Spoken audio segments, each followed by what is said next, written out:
तारीख का दिन सोमवार का अवसर है।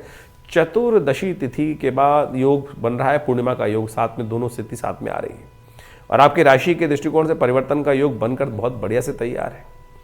थोड़ा सा विनम्र होइए, आशीर्वाद लेके काम कीजिए। किस्मत साथ देने के लिए बहुत बढ़िया बैठी है, साथ साथ बहुत बढ़िया तरह से किस्मत साथ देने के तैयार बैठी। अपनी अपनी ना चलाओ। इस वक्त मंगल जो स्थिति में सूर्य के साथ योग जो बना रहा है, वो कहीं ना कहीं आपकी राशि में इस प्रकार का योग बना रहा है कि मैं अकेला ही करूंगा सब कुछ, मैं अकेला ही सब कुछ करने को चाहता हूँ। बिल्कुल ऐसा ना करें। थोड़ा सा प्यार से, विनम्रता से, बड़ों से सम्मान से बात करने के बाद पैर छूने में क्या जाता है, झुकने में क्या जाता है। अरे वो आशीर्वाद से हाथ ही उठाएगा और हाथ उठा दिया आशीर्वाद का तो आपको सपोर्ट मिल जाएगी। ये बात समझ के कार्य करने का प्रयास करो ना। इस दिन होलिका दहन भी है और साथ में सत्यव्रत भी है। बहुत सारे लोगों के प्रश्न हमारे पास आते हैं कि सत्यव्रत कब करें। 2 तारीख को सत्यव्रत रहेगा फागुन के महीने का, तो सत्यव्रत 2 तारीख को करें क्योंकि इस दिन शाम के समय पूर्णिमा विद्यमान हो जाएगी सूर्यास्त के बाद, तो वो उसी दिन होली जलनी चाहिए शास्त्र के दृष्टिकोण से। लेकिन मेरी समस्या ये है कि होली के साथ साथ भद्रा का योग बन रहा है, तो भद्रा समाप्ति के बाद ही होली जलनी चाहिए, लेकिन होली अब भद्रा समाप्त होगी सुबह के समय पे। तो ऐसे में भारतीय संस्कृति में कहा जाता है कि होली जो है वो जलती जब है तो आपके सारे कष्ट ले जाती है। जब होलिका जली थी तो प्रहलाद के सारे कष्ट समर्पित हो गए थे भगवान की कृपा से।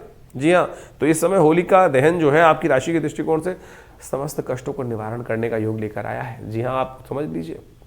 तो ऐसे में कैसे कष्ट निवारण होंगे, छोटे छोटे कुछ रास्ते बताए गए हैं शास्त्र के दृष्टिकोण से। सफ़ेद तिल आपको मिलेंगे, सफ़ेद तिल थोड़े से लेने का प्रयास कीजिए और अपने सिर पे से उनको वार कर ओम नमः शिवाय का जप करते हुए उस होलिका की अग्नि में अर्पित कर दीजिएगा। बिल्कुल सत्य माने, आमतौर पे आपके साथ जो बहुत सारे लोग रहते हैं जिनको हम दोस्त बोलते हैं, मित्र बोलते हैं, वो कहीं ना कहीं आपसे कई बार ईर्ष्या कर रहे होते हैं, नज़र लगाने को तैयार बैठे होते हैं। कहते मीठा बोलते बहुत हैं, अच्छा कहते बहुत हैं, लेकिन अंदर सोच रहे हैं ये कैसे बन गए, ये कैसे हो गए।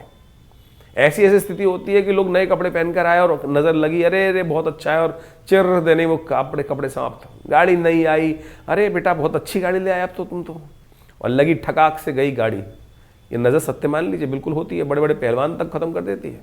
और इसके ऊपर साइंटिफिकली बहुत ज़बरदस्त एक्सपेरिमेंट भी है कि जब नज़र लगती है तो कैसे साइंटिफिकली मॉडर्न साइंस के थ्रू भी इसको प्रूव किया जा सकता है। हमने बहुत दिन पहले कार्यक्रम में कहा था, उस विजन को भी आपके समक्ष रखा था। तो आप समझें कि ये सारे के सारे विज्ञान तथाकथित तौर पर बिल्कुल बिल्कुल सत्य है। ऋषि मुनि कहीं कपोल कल्पित बातें नहीं करते थे, आप उनको समझकर कार्य करने का प्रयास करें। छोटा सा उपाय बताया आपकी राशि के दृष्टिकोण से, समझ लीजिए।